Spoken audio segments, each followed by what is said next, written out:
Hello friends, आज हम start करने जा रहे हैं scales. Scales plays an important role in engineering graphics, in engineering drawing.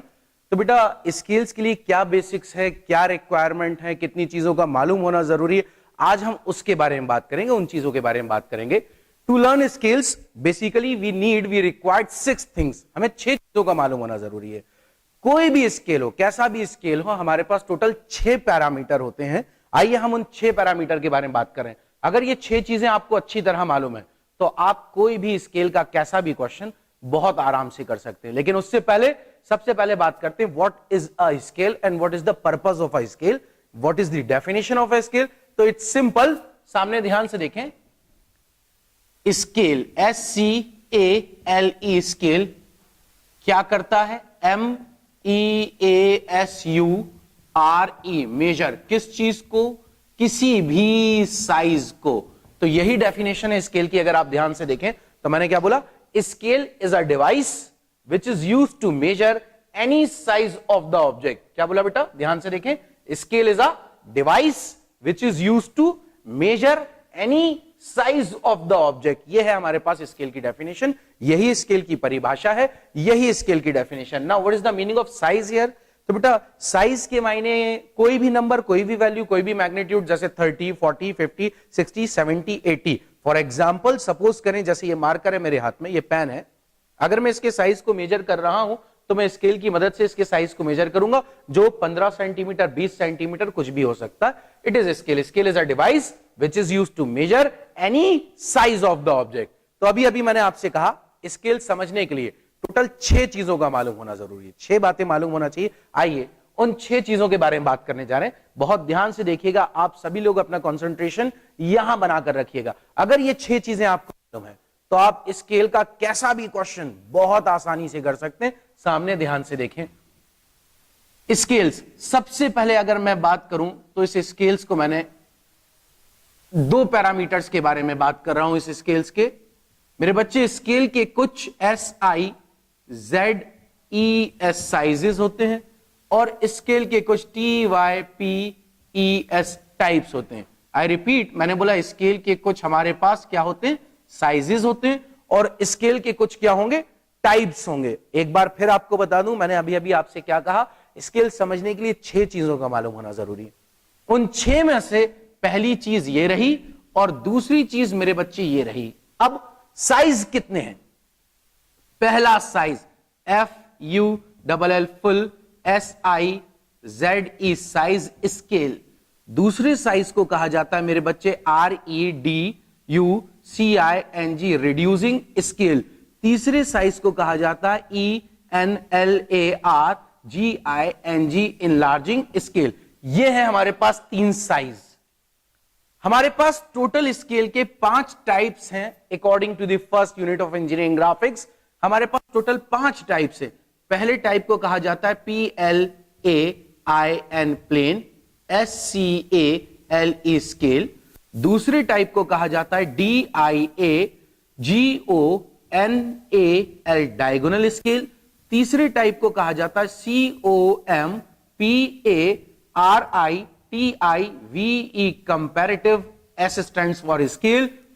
चौथे को कहा जाता है ERNIER वर्नियर स्केल। और मेरे बच्चे पांचवें को कहा जाता है SCALE scale of CHORDS chords. हमारे पास 5 टाइप्स हैं, हमारे पास 3 साइज है। रिमेंबर ऑलवेज, पहले साइज का क्या नाम है? अगर आप ध्यान से देखें तो पहला साइज है हमारे पास क्या मेरे बच्चे? Full size scale. दूसरा क्या? Reducing scale. और तीसरा क्या है हमारे पास? Enlarging scale. Now what is full size scale, what is reducing and what is enlarging scale, and what is the significance of reducing and enlarging scale? What is the use? Actually in engineering practice we often come across in some situation where we have to reduce or enlarge the size of any object. Why? Just because of drawing. Just because of, क्या बोला मैंने? Just because of drawing. किसी भी चीज को अगर आपको represent करना है, किसी भी ऑब्जेक्ट को अगर आपको रिप्रेजेंट करना है, तो इंजीनियरिंग ग्राफिक्स में सबसे आसान तरीका है उस चीज को ड्राइंग बनाकर रिप्रेजेंट करना। तो सपोज करें अगर कोई चीज है, कोई ऑब्जेक्ट है मेरे पास, उसका साइज अगर बहुत बड़ा है तो हम क्या करेंगे? उसकी ड्राइंग जब बनाएंगे तो उसके साइज को रिड्यूस कर बनाएंगे। Where we use reducing scale. मान लीजिए अगर कोई ऑब्जेक्ट बहुत ज्यादा छोटा है, जैसे फॉर एग्जांपल आपने देखे होंगे नट बोल्ट्स जो हमारी वॉचेस में लगते हैं, बहुत छोटे छोटे ऑब्जेक्ट्स होते हैं, बहुत माइन्यूट होते हैं। अगर उनकी ड्राइंग बनाई जाए तो हम उनके साइज को इनलार्ज कर बनाएंगे। Where we use enlarging scale. And what is full size scale? अगर किसी ऑब्जेक्ट की ड्राइंग उसके ओरिजिनल साइज में बनाई जा रही है तो that is called full size drawing. और उस फुल साइज ड्राइंग को बनाने के लिए जिस स्केल पे वो ड्राइंग बनाई गई उसको कहा जाता है फुल साइज स्केल। ठीक इसी तरह हमारे पास 5 टाइप्स हैं। There is a difference between size and types. मैंने अभी अभी आपसे कहा था किसी भी स्केल में टोटल 6 पैरामीटर होते हैं। टोटल 6 पैरामीटर मतलब हर एक स्केल के पास कोई ना कोई साइज होगा, हर एक स्केल का इनमें से कोई ना कोई टाइप होगा। जैसे फॉर एग्जांपल मैं बात करूं 5 टाइप हैं। What is plain scale? Plain scale shows a relation between 2 consecutive units. What is diagonal? Relation between 3 consecutive units. What is comparative scale? Which compares two system of units and graduated to read different system of units. Then what is vernier scale? Vernier scale बहुत minute division को पढ़ने के काम आता है। Scale of chords. Scale of chords is used to measure the angle. ये इन scales के बारे में एक शॉर्ट डेफिनेशंस थी। हम इनको आगे पढ़ेंगे, अच्छे से एक्सप्लेन करेंगे जब हम कोई भी स्केल बनाना स्टार्ट करेंगे। आज हम स्केल्स का बेसिक स्टार्ट करें, जिसमें मैं आपको यह समझाऊंगा कि स्केल बनाने के लिए किन 6 चीजों का मालूम होना जरूरी है, जिसमें से 2 बातें मैंने अभी अभी आपको बताई। एक साइज और दूसरा मेरे बच्चे क्या है? टाइप्स। आइए अब आगे की ओर जा रहे हैं। बहुत ध्यान से देखिए, जब तक मैं इस बोर्ड को रब कर देता हूं। मैंने अभी अभी आपको साइज समझाए और मैंने यहां पर आपको टाइप समझाए। आप स्केल की डेफिनेशन बिल्कुल ना भूलें। Scale is a device which is used to measure any size of the object. मैं बोर्ड रब कर रहा हूं जब तक।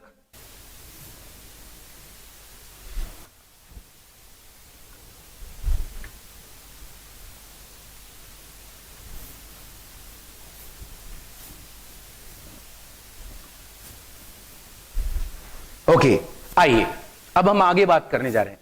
तो ध्यान दीजिए, मैंने अभी अभी आपको बोला कि स्केल समझने के लिए टोटल कितनी चीजों का मालूम होना जरूरी? 6 चीजों का। और मैंने आपको अभी कितनी बातें बताई? सिर्फ 2 चीजें। क्या क्या बेटा? एक साइज और एक टाइप्स। हमारे पास कितने साइज थे याद कीजिए? जी हां, 3 साइज थे। Full size, reducing, enlarging scale. हमारे पास कितने टाइप्स थे? 5 टाइप। पहला टाइप प्लेन, दूसरा डायगोनल, तीसरा कंपैरेटिव, चौथा वर्नियर और पांचवा स्केल ऑफ कॉर्ड्स। अब हम आगे बात करने जा रहे हैं, मतलब बची हुई 4 चीजें अब हमारे पास है। तो बहुत ध्यान से देखिएगा। मैं आपके सामने यहां एक इक्वेशन लिख रहा हूं और उस इक्वेशन के अंदर सारी चीजें, सारी बातें क्लियर कर दूंगा। नाउ इट्स इंपॉर्टेंट, बहुत इंपॉर्टेंट चीज है। सामने ध्यान से देखें। सपोज मेरे बच्चे, मेरे पास कोई ऑब्जेक्ट है, कोई चीज है, कोई मशीन पार्ट है, कोई ऑब्जेक्ट है। उस ऑब्जेक्ट का साइज है 50 फीट, 50 फुट। अब मैं अगर आपसे कहूं मुझे 50 फीट का ऑब्जेक्ट, उसकी ड्राइंग इस बोर्ड पर बनानी है, तो क्या मैं फुल साइज ड्राइंग बना सकता हूं 50 फीट की? मैं नहीं बना सकता, बिकॉज 50 फीट बहुत ज्यादा बड़ा है। तो मुझे क्या करना पड़ेगा? मुझे इसके साइज को रिड्यूस करना पड़ेगा। तो अब रिड्यूस करने के लिए मैं क्या करूं? बहुत ध्यान से देखिए। सपोज करें अगर मैं इसको 2 टाइम्स रिड्यूस करता हूं, 2 टाइम्स रिड्यूस मतलब 2 गुना कम करता हूं, तो 50 फुट बन जाएगा कितना? 25 फीट, 25 फीट। कैसे? मल्टीप्लाइड बाय, अगर मैं 1/2 कर दूं तो ये निकल कर आ जाएगा आपके पास कितना मेरे बच्चे? 25 फीट। और अगर मैं इसको 2 टाइम्स रिड्यूस ना कर 25 टाइम्स रिड्यूस करूं, 25 गुना अगर कम करूं, तो दैट मींस मैं 25 टाइम्स अगर इसको रिड्यूस करता हूं तो अब मेरे पास जो निकल कर आएगा वो कितना निकल कर आ जाएगा? 2 फीट। तो बहुत ध्यान से देखिए, मैंने आपके सामने एक इक्वेशन लिखी है। ये बाकी बची हुई 4 चीजों को समझने के लिए बहुत इंपॉर्टेंट है। ध्यान से देखिएगा। ये क्या है? ये क्या था? आप सोचिए, मैंने आपसे क्या कहा था? ये था मेरे पास ऑब्जेक्ट का साइज, मतलब that means ACTUAL, actual, LENGTH, length of OBJ, object. ये है मेरे पास एक्चुअल लेंथ ऑफ ऑब्जेक्ट। इतना बड़ा ऑब्जेक्ट था, मैं इतनी बड़ी ड्राइंग नहीं बना सकता, तो मैंने उसको 25 टाइम्स रिड्यूस करा। अब रिड्यूस करने के पास जो मेरे पास लेंथ निकल कर आई वो कितनी निकल कर आई बेटा? 2 फीट। तो ये क्या हुआ? तो ये बेटा, ये मेरे पास ड्राइंग का साइज हुआ। तो मैं इसको लिखता हूं, क्या है ये? Length of drawing. बहुत ध्यान से देखिए, मैंने आपसे कहा था 6 चीजों का मालूम होना जरूरी है, जिसमें से अब मैंने आपको 4 चीजें समझा दी। क्या? पहली साइज, दूसरा टाइप्स, तीसरा एक्चुअल लेंथ ऑफ ऑब्जेक्ट, चौथा लेंथ ऑफ ड्राइंग। बहुत ध्यान से देखें, मैंने आपको अभी अभी बताया एक्चुअल लेंथ ऑफ ऑब्जेक्ट और अभी अभी बताया लेंथ ऑफ ड्राइंग। ना ये आइए अब आगे की तरफ बढ़ रहे हैं, बहुत ध्यान से देखिएगा। ये क्या चीज है? अगर आप ध्यान से देखें तो इस जगह आप देखकर यह बता सकते हैं कि आपने एक्चुअल साइज को 25 टाइम्स रिड्यूस करा। मैं फिर से आपसे कहूं, अगर आप इस चीज को देखें तो इस वैल्यू को देखकर आप बता सकते हैं आपने ऑब्जेक्ट के साइज को 25 टाइम्स रिड्यूस करा। मेरे बच्चे, इसी चीज को कहा जाता है RF, रिप्रेजेंटेटिव फैक्टर या representative fraction. It is the most important thing, most important data of scale, जो मैंने अभी अभी आपसे कहा। क्या है बेटा ये? RF, representative factor. अब आप सोचिए RF क्या है। अगर आप ध्यान से देखें तो RF के बारे में, RF ने आपको किस चीज के बारे में नॉलेज दी? RF आपको समझाता है कि आप ऑब्जेक्ट के साइज को कितने टाइम्स रिड्यूस कर रहे हो। तो अभी अभी हमें RF ने बताया कि हम ऑब्जेक्ट के साइज को कितने टाइम्स रिड्यूस कर रहे हैं। आप बच्चे बताएं, हम ऑब्जेक्ट के साइज को 25 टाइम्स रिड्यूस कर रहे हैं। अब ध्यान से देखें, क्या RF का कोई फॉर्मूला है? हां बिल्कुल है, आइए उसको ड्राइव करते हैं। बहुत आसान, इज इक्वल्स टू का साइन मैंने यहां लिख दिया। ये है आपके पास लेंथ ऑफ ड्राइंग, तो मैं एज इट इज लिख देता हूं लेंथ ऑफ ड्राइंग। मल्टीप्लाई का साइन एज इट इज यहां उतारा। इस चीज को मैंने क्या कहा? एक्चुअल लेंथ ऑफ ऑब्जेक्ट, तो मैं यहां लिख देता हूं actual length of OBJ object, short form में लिख दिया। अब अगर मैं RF को यहां रखूं तो मेरे बच्चे RF क्या हुआ? Length of drawing to the ACT actual length of OBJ object. बहुत ध्यान से देखिए, हमने अभी अभी RF का फॉर्मूला ड्राइव करा। मैंने फिर आपसे बताया कि अपन ने अभी अभी RF का फॉर्मूला ड्राइव करा, और वो क्या है बेटा RF का formula? RF is equals to length of drawing to the actual length of object. That means it is the ratio of, ये डेफिनेशन है RF की जो मैं आपसे बोल रहा हूं, it is the ratio of length of drawing to the actual length of object. यहां तक कि हमारी सारी कहानी खत्म हुई। तो अब आप गौर कीजिए, मैंने आपको कितनी चीजें समझा दी। याद कीजिए शुरुआत से, सबसे पहले क्या समझाया? सोचिए जरा। साइज, साइज के बाद टाइप्स, टाइप्स के बाद एक्चुअल लेंथ, एक्चुअल लेंथ के बाद लेंथ ऑफ ड्राइंग। 4 चीजें, और 5वीं चीज मेरे बच्चे मेरे पास ये रहा RF, जो मैं कहूं कि ये स्केल की जान है। It is the most important data of scale, जिसको हम कहते हैं RF, रिप्रेजेंटेटिव फैक्टर या रिप्रेजेंटेटिव फ्रैक्शन। वो चीज जो हमको ये बताए हम किसी भी ऑब्जेक्ट के साइज को कितने टाइम्स रिड्यूस कर रहे हैं या कितने टाइम्स इनलार्ज कर रहे हैं। आइए अब थोड़ी इंपॉर्टेंट बात करें RF के बारे में। मैंने अभी अभी आपको कहा मेरे पास 3 साइज होते हैं। पहला साइज फुल साइज, दूसरा रिड्यूसिंग, तीसरा इनलार्जिंग। बहुत ध्यान से देखिएगा जो चीज अब आपको समझाने जा रहा हूं मेरे बच्चे। अगर मैं कोई चीज की ड्राइंग फुल साइज ड्राइंग बना रहा हूं, फुल साइज के मायने अगर ऑब्जेक्ट का साइज 50 फीट है तो उसकी ड्राइंग का साइज भी 50 फीट। बहुत ध्यान से देखें क्या बोला मैंने। फुल साइज ड्राइंग का क्या मतलब? अगर ऑब्जेक्ट का साइज 50 फीट है तो उसकी ड्राइंग भी उतनी ही बड़ी बन रही है, दैट मींस 50 फीट। तो अब आप सोचो RF की वैल्यू क्या होगी? The answer is 1। मतलब हमें एक बात पता चली, फुल साइज स्केल का RF कितना होगा? 1। लाइक दैट रिड्यूसिंग स्केल का RF less than 1, enlarging scale का RF ग्रेटर देन 1। मैंने अभी अभी आपको बताया RF के बारे में। मैंने बताया फुल साइज स्केल का RF कितना है, रिड्यूसिंग स्केल का RF कितना, और इनलार्जिंग स्केल का RF कितना। तो हमने 5 चीजों को देख लिया। आइए छठे डेटे के बारे में, 6th डेटा के बारे में बात कर रहे हैं। तो बेटा 6th डेटा क्या हो सकता है? थोड़ा अगर हम ध्यान से सोचें, हम अगर स्केल बना रहे हैं तो सबसे इंपॉर्टेंट चीज स्केल के अंदर है यूनिट्स। यूनिट्स, दैट मींस हमारा स्केल कौन सी यूनिट्स पढ़ेगा? वो सेंटीमीटर पढ़ेगा, वो मिलीमीटर पढ़ेगा, वो डेसीमीटर पढ़ेगा, वो डेकामीटर पढ़ेगा, वो किलोमीटर पढ़ेगा, फुट पढ़ेगा, इंच पढ़ेगा, माइल्स पढ़ेगा या फरलॉन्ग पढ़ेगा। तो मैंने आपसे कहा जो 6th नंबर पर डेटा है वो बहुत इंपॉर्टेंट है, जिसको हम कह रहे हैं यूनिट्स। सामने ध्यान से बहुत अच्छी तरह देखिएगा। मैं अब ओके, अब ध्यान से देखते हैं यूनिट्स के बारे में बात कर रहे हैं। यहां मैं आपको एक बहुत इंपॉर्टेंट चीज सिखाऊंगा, how to convert the unit. किसी भी यूनिट को किसी में कैसे कन्वर्ट किया जाता है ये ध्यान से देखिएगा सामने मेरे बच्चे। Units, UNITS, units. मैंने इन यूनिट्स को 3 पार्ट्स में डिवाइड किया।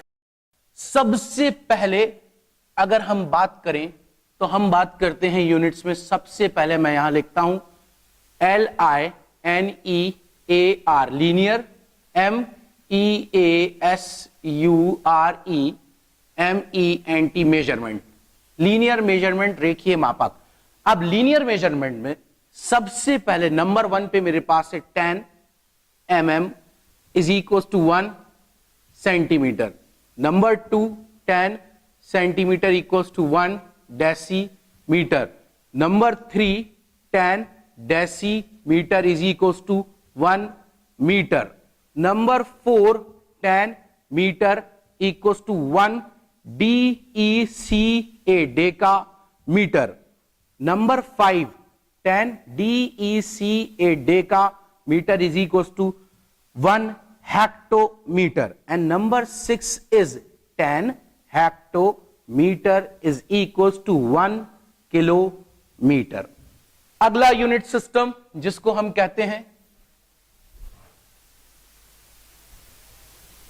SQ, square, MEASURE, square measurement. Square measurement में सबसे पहले अगर हम बात करें तो नंबर 1 पे है हमारे पास 100 mm square is equals to 1 centimetre square. Number 2 पे हम लिखते हैं 100 centimetre square is equals to 1 decimetre square, या स्क्वायर मीटर एक ही बात है। फिर तीसरे नंबर पर हम लिखते हैं 100 decimetre square is equals to 1 metre square. चौथे नंबर पे इट्स इंपॉर्टेंट, ध्यान दीजिएगा, 100 metre square is equals to 1 ARE, air.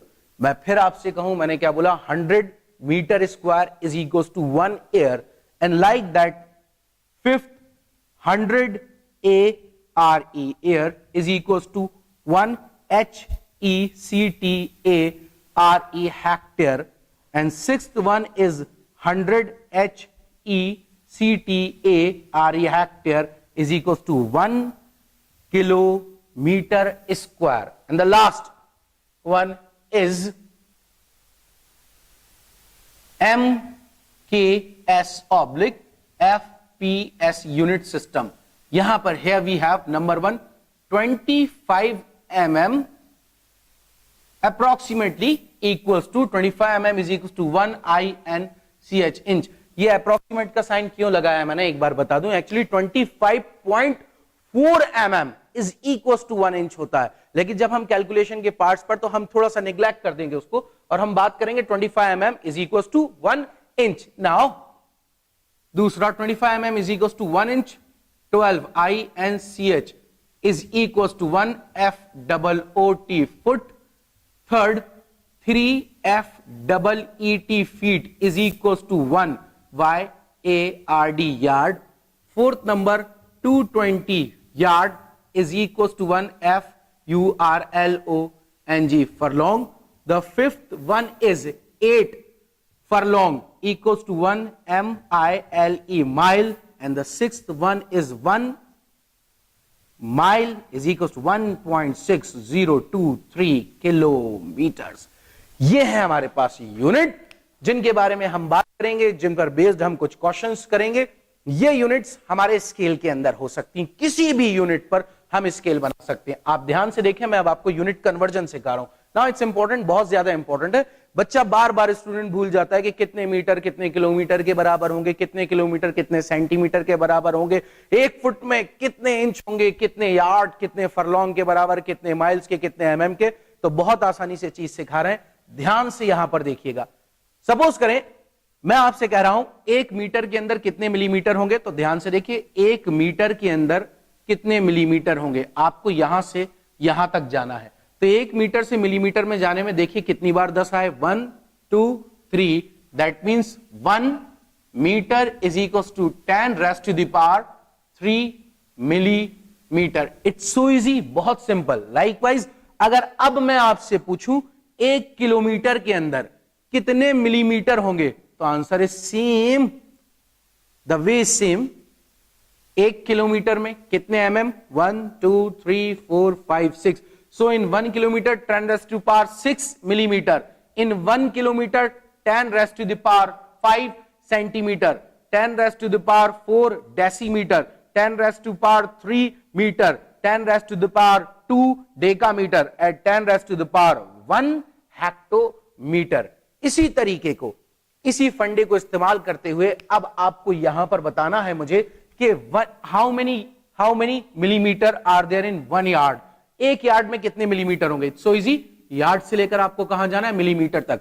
तो बहुत ध्यान से देखिए, एक यार्ड में कितने मिलीमीटर है? यहां मैं लिखता हूं 1 YARD, yard is equals to 3 × 12 × 25 millimeter. Now in 1 yard we have 3 × 12 × 25 millimeter. It is as simple as you understand. ये बहुत ज्यादा आसान है।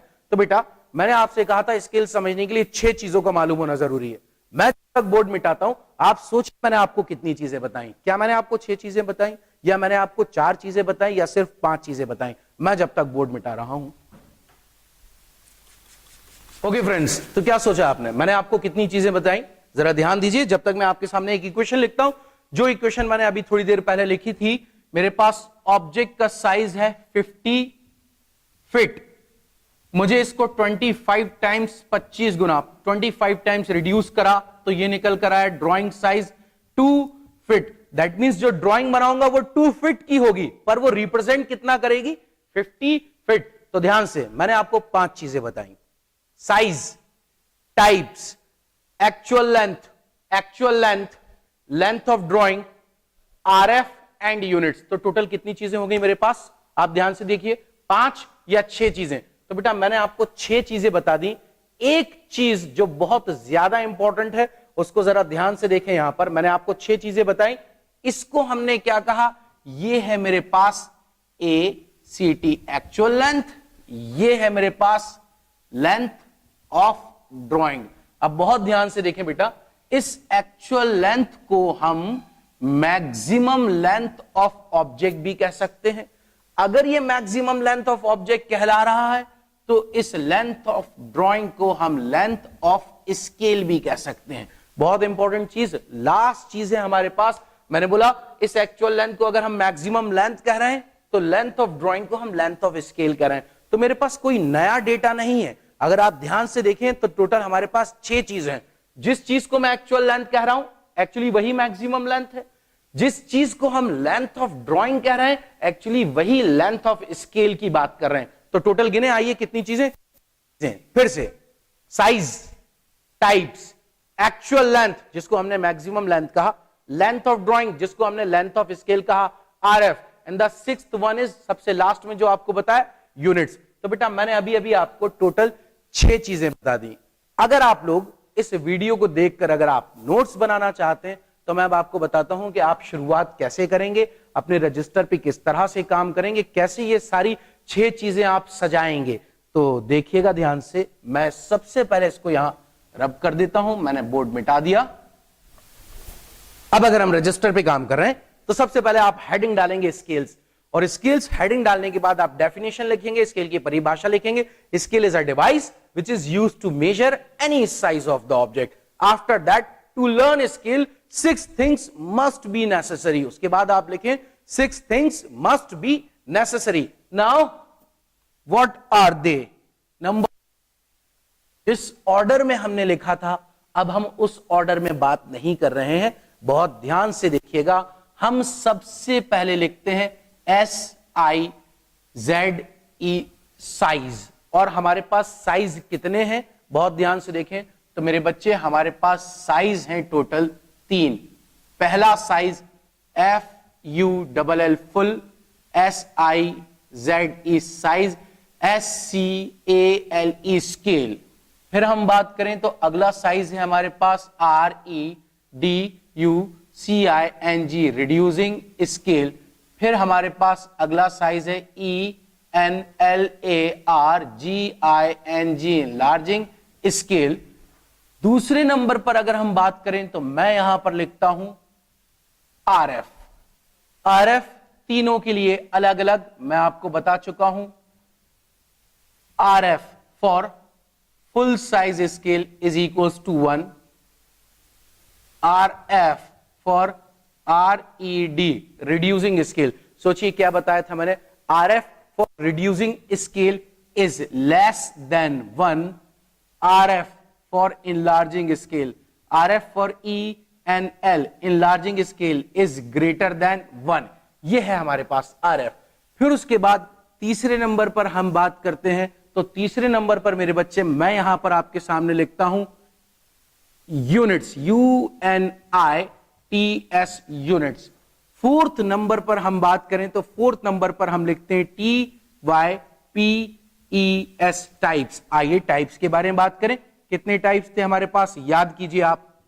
Number 1 GPLAIN plain scale, number 2 DIAGONAL diagonal scale, number 3 COMPARITIVE comparative scale, number 4 is VERNIER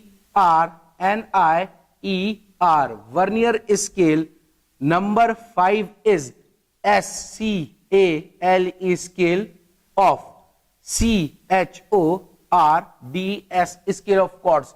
ये 5 scale हैं हमारी पहली unit के हिसाब से। आगे और स्केल पाए जाएंगे जब हम लास्ट यूनिट पढ़ेंगे जिसका नाम है आइसोमेट्रिक। वहां पर एक स्पेशल स्केल हम पढ़ेंगे जिसका नाम है आइसोमेट्रिक स्केल। फिर एक और स्केल हम स्पेशल कर्व्स में पढ़ेंगे जिसका नाम है लॉगरिथमिक स्केल, उसको वहां पढ़ा जाएगा। अभी हमारी फर्स्ट यूनिट के हिसाब से plain, diagonal, comparative, vernier and scale of chords. आइए आगे बात करते हैं। नंबर 5 पांचवें नंबर पर है हमारे पास L मैक्स। अगर आप याद करें तो इस L मैक्स को हम एक्चुअल लेंथ ऑफ ऑब्जेक्ट भी कह रहे हैं। And number 6 is length of scale, जिसको हमने लेंथ ऑफ ड्राइंग भी कहा। Length of scale denoted by capital L।